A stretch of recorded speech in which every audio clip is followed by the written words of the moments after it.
And welcome back. It is the 15th of December. So, here we have our advent calendar. Each door hides a unknown booster of Magic the Gathering. So, today we're going to open number 15 and see what is hiding here. Let's have a look. We're coming back to more recent memories here in that case. Kamigawa Neon Dynasty. Set booster flavor this time round. Yeah, we've been going for a lot of kind of older packs there that existed before the set boosters. So it's nice to come back and see, just for unwrapping packs, since we're not going to be playing them in draft or anything. It would have been cool if we could have got all 24 doors as booster packs. I could have turned the whole thing into some kind of chaos draft. But hey, that's not why we're here just now. We are here to open some boosters and see what's inside. And my word, Kamigawa had a lot in this set. I think this was definitely a huge success, and I'm really hopeful we get to go back to Kamigawa again sometime soon.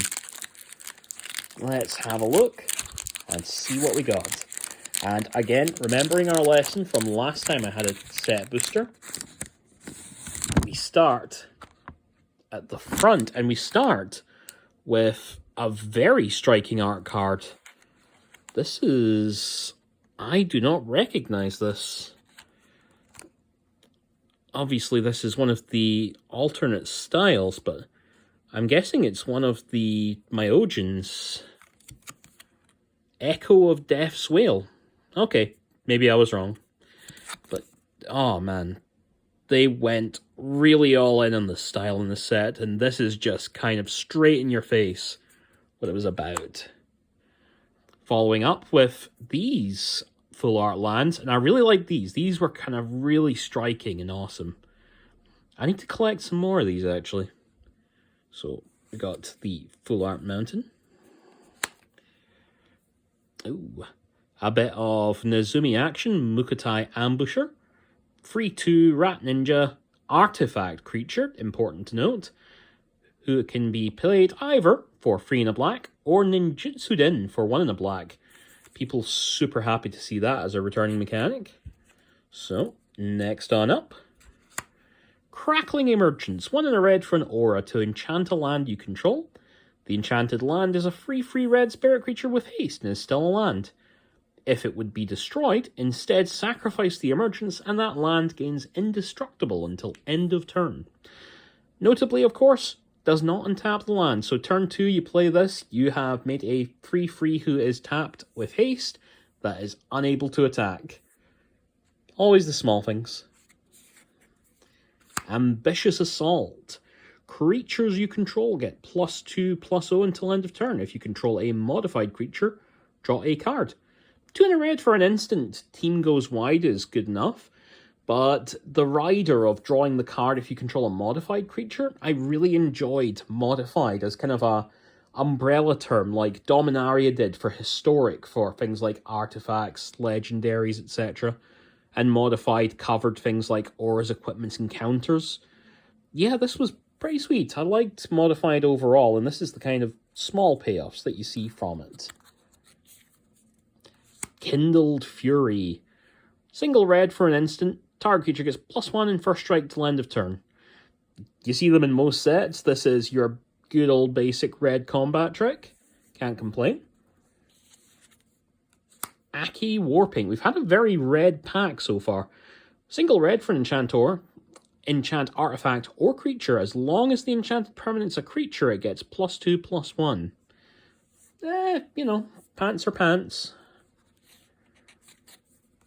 Oh my goodness, still more red.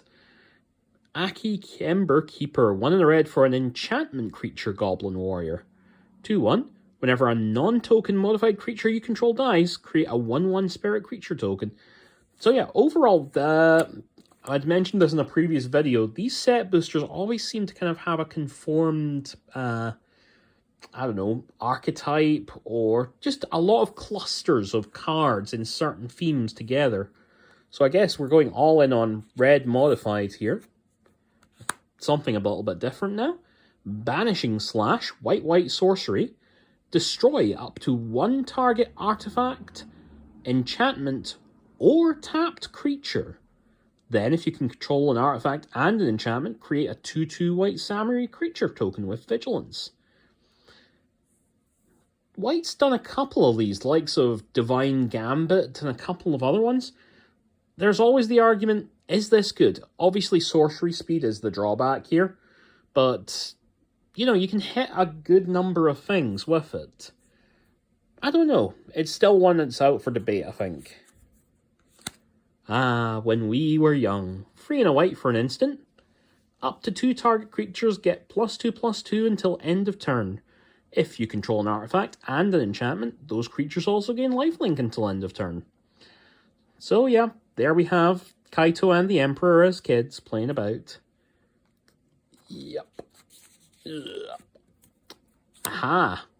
And this time round we had the Sagas as the double face cards. Behold the Unspeakable, 3 blue for a Saga.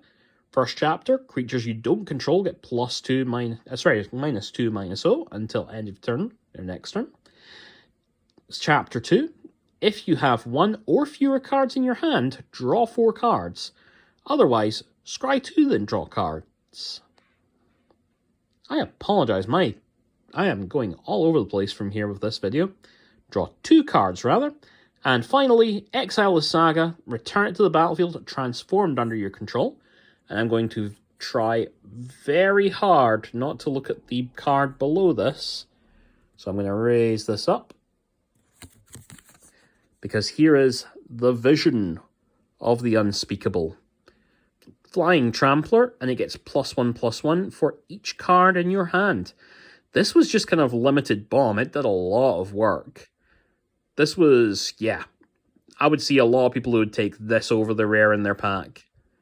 So, next up is our rare, Satsuki, the Living Lore, green-white for a legendary creature, human druid, 1 free.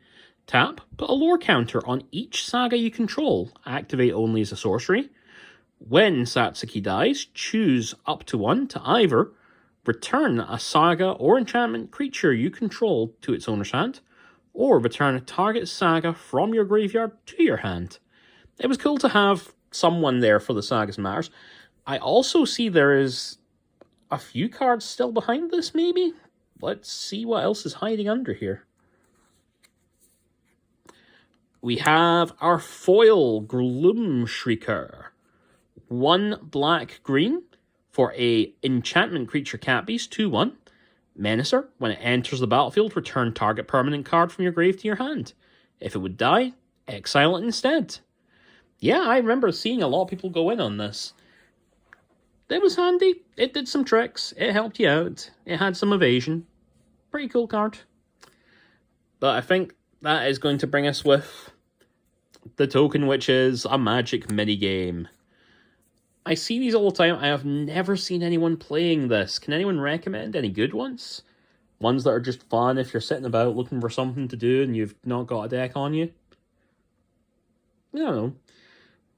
That being said, we've got our rare, our foil, we've got our full art land. It's pretty nice. Nothing here that is going to shout home, but it's still always nice to revisit this set and think about it. So, I hope that you guys will revisit tomorrow, and I'll see you guys then.